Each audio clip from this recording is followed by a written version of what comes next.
If someone switches roles every 18 months, would you hire them on your team? No. It's so critical for you to not waste a year at this point when you're not growing as a person, because people are going to get way ahead of you. Growth doesn't come by running fast, it comes by being in the same direction and staying invested. I don't think anything can beat that kind of growth that comes by staying invested in the right direction. If the sector itself does not have a future growth, I would not be as interested.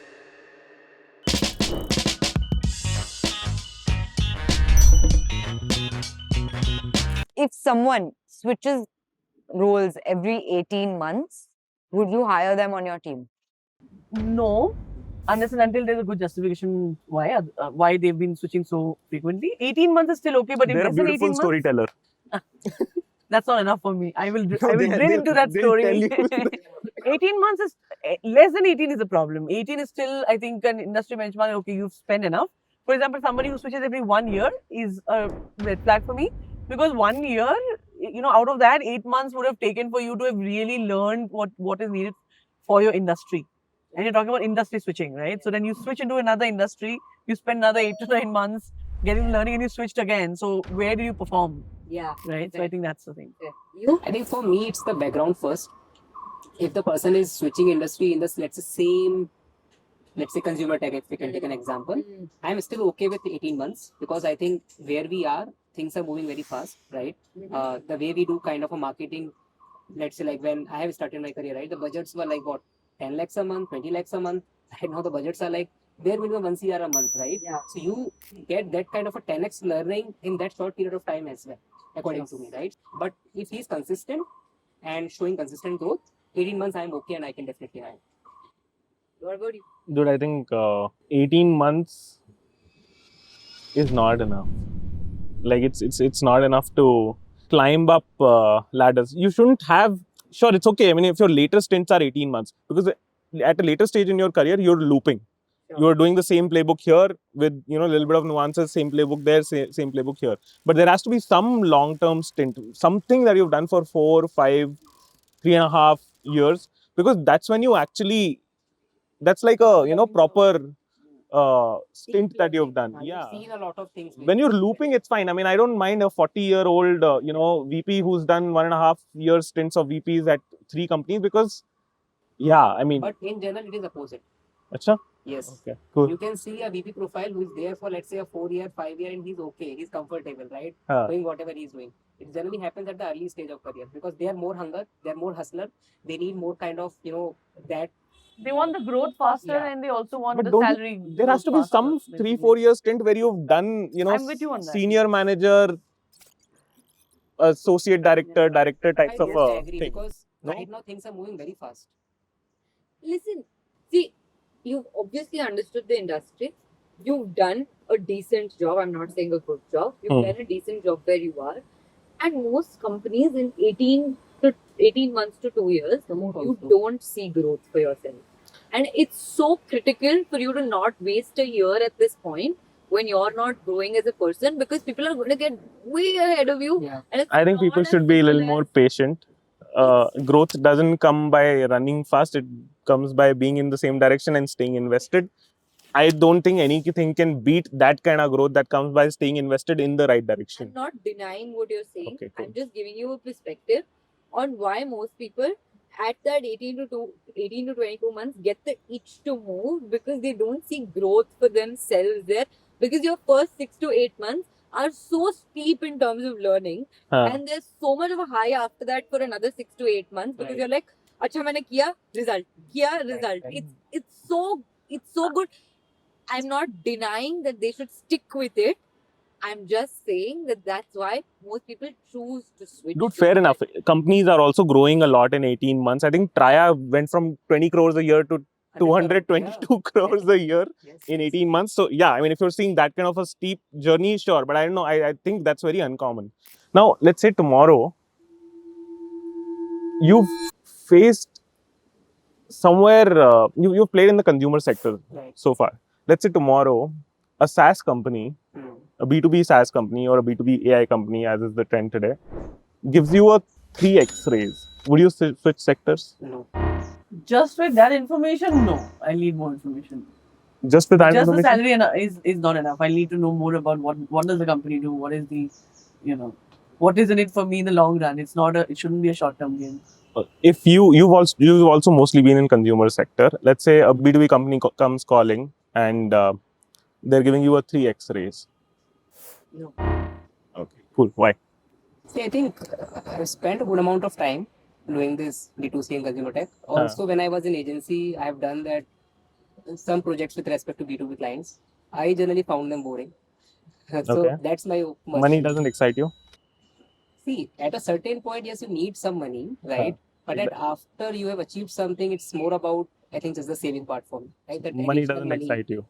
Clearly not that much. Yeah. Okay, cool. I need some excitement in my job. Otherwise, it's will be very difficult for me to show my face daily just because I'm getting money. I can't do that. Money is not excitement enough. No. Okay, cool. Yeah. How about you, Aditi? So for me, B2B is not a challenge because I've always been in B2B. Okay, let's change the sector. Let's say a DTC company comes calling.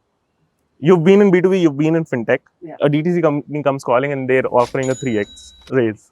Yeah, so then I think for me, it's not just about what is the raise, here and now this year, because I also need to know what is going to happen in 3 years' time, right? We don't want to, because here in fintech, especially in the sector that am in within fintech, right? I know that there is a PMF, I know there is a certain growth that is at play, and I know that there is a company growth that I can look at, right? So all of those factors will come in. It's not just the salary here and now, because salary is, it's just your monthly cash flow, right? If the sector itself does not have a future growth, I would not be as interested. No, I'm not asking you to switch to a dead sector or a dying sector. Let's say the sector is growing as well. You would be So then, of course, things like what kind of know-how will I have to, get myself upskilled on, right? Because D2C is a sector I've never worked on, so I'm pretty sure that it will be an uphill task there, which I don't think is a problem. I'm not against switching industry. As a person, I have switched industries quite a bit, right? But then I'll have to look at nuances of the industry before I would take a call, is what I would say. I would have to study the D2C industry much more and my ability to contribute to that. Because today I understand fintech, right? If I have to go into D2C, I have to understand D2C as an industry. So that would be my approach. So you've established that you're open to switching industry as long as the proposition is good and sustainably good. Yes. Good as a sector. Yes. Okay, perfect. And you hate B2B. It's not about. I think it's little. Wow, that's strong. Not a hate word. I would use. Basically, it's little boring. I would say. Understood. So, if in case it wasn't B2B, it was any other sector. Let's say it was, you were to market deep tech tomorrow. Deep tech. Yes. Again, I think no. See, as a personality, I think. Are you open to switching sectors? I am open. I have done that. Okay. But I relate more to the consumers where I can reach out to them, because see, when I was in Wakefit, even when I'm in MPL, we used to connect with the consumer on a daily basis. We talk to them, we understand what they are going through, right? In these sectors where like anything, like a deep tech or a B2B, generally the consumers are like not your end customer. Like it's a very long end users cycle. are not end the users customers. Are not your customer, yeah. Right. Right? And the cycle of selling product is also very long, right? You started some lead, right? It will going to convert minimum 3 months, 6 months, 1 year, you never know, right? Because the ticket size is like that. So you're saying as a marketer, you're not feeling powerful enough. I can't connect with that thing. Right. So sales can connect more. Yes.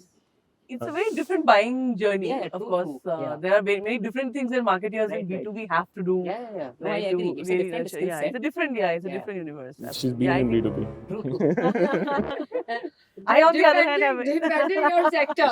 Like, by the way, it's not all that black and white. Okay. How about you? I think I need a playground. And I think with B2B, it's very content, sales enablement, relationship building heavy. And consumer allows me a bigger playground than content and just, sales enablement. I'm able to do creative stuff. I'm able to also, at least for my product at this point in time, it's a large AOV. It's a larger buying cycle as well. And I still get the taste of selling to a consumer at that price point. But I get to play in terms of let's do a film, let's do social, let's do... I understand why you like your job. Yeah. But Ouch. Okay. okay, next question. As per you, you've been around and you've seen people around, you have friends in marketing as well. What industries pay the best for mid-career marketers? Mid-career is how many years of experience? 7, 8, 6 7 to to 10, 6 to 10. 6 to 10, I think. Yeah. Fair range. Okay, so first of all, talking about, I think fundamentally, who would pay more? The one where the AOV is higher, right? So So industries they would pay where, marketing more. yeah, they'll pay marketing more, Okay. right? Which means, for example, SaaS companies where your sort of CLTV is pretty high, your CAC is also, let's say, high. I feel there you have wherever you have higher marketing budgets, because the way marketing budgets are planned, obviously, is that if I have a budget of this much, what kind of resources do I need to be able to successfully use that marketing budget? Bigger the marketing budget, first of all, bigger the CAC CLTV, right? Bigger the marketing budget, and bigger the marketing budget, more power the marketeers have, so higher salary for mid-marketeers. I would just like to add one thing over here. Like, as per my experience, what I've seen, all this is good, right? But parallelly, you should also see the capex and opex of that company. Like, for example, Yes. if the company is very heavily invested in the Capex. factories or in Yeah, in their operation OPEX, costs, everything looks good, but it's because it's skewed. ultimately you have higher AOV, you have everything. Huh. But if your margins are very low, Right. how you can pay to Right. your employees basically. Basically, if you're looking for a switch, Mhm.